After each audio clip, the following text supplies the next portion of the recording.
Assalamualaikum warahmatullahi wabarakatuh. Bertemu kembali dengan saya di Aceh Gallery, channel khusus sejarah Aceh dalam Sejarah 1 Menit.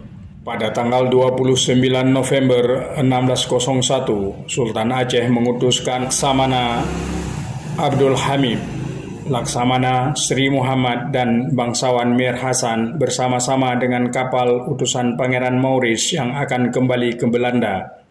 Mereka tiba di sana pada tanggal 6 Juli 1602. Delegasi ini menghabiskan waktu 15 bulan mengunjungi keseluruhan wilayah Nederland. Salah satu utusan, Abdul Hamid, yang merupakan utusan Aceh berusia lanjut, kemudian menghembuskan nafas terakhir di sana pada tanggal 10 Agustus 1602. Makam beliau masih bisa kita saksikan di gereja Saint Peter, Middelburg. Hubungan ini